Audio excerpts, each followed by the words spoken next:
bahwasanya APBD Surabaya itu tertinggi nasional. Namun tidak ada yang tahu, Surabaya menjadi kota dengan anggaran pendidikan terendah se-Jawa Timur.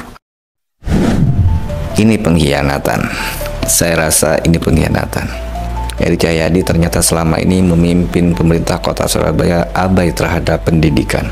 Pertama sekali, Edi Cahyadi memimpin kota Surabaya ternyata melanggar Undang-Undang 1945, yang mana di dalamnya mengamanatkan kepada pemerintah pusat dan daerah untuk mengalokasikan minimal 20% anggaran untuk pendidikan dari total belanja daerah. Namun dalam kenyataannya, Edi Cahyadi dengan sengaja abai terhadap kebijakan tersebut. Saya rasa semua orang tahu bahwasanya APBD Surabaya itu tertinggi nasional.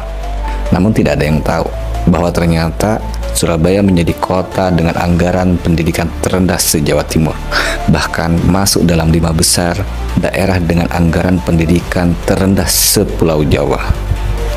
Sesuai data APBD yang dikeluarkan oleh Kementerian Keuangan pada APBD murni 2024, anggaran fungsi pendidikan kota Surabaya itu mencapai 2,2 triliun atau sekitar 20% dari APBD 10,9 triliun.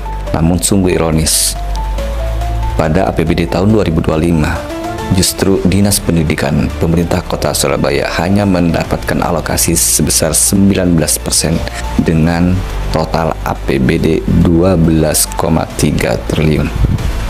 Mungkin kita tidak perlu marah ataupun kecewa seandainya pendidikan Kota Surabaya itu jelas efektif dan bagus kinerjanya. Namun dalam kenyataannya, sejak 2021 sampai 2024, IPM Kota Surabaya hanya mengalami peningkatan sebesar 2,1% atau sekitar 1,7 persen poin.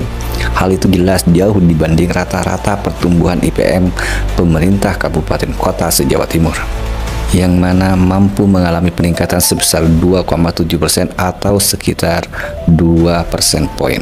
Citra kinerja pendidikan pemerintah kota Surabaya itu diperburuk dengan tidak tercapainya target indeks pendidikan tahun 2024. Lalu pertanyaan sederhananya, kemana dan untuk siapa besarnya APBD kota Surabaya selama ini?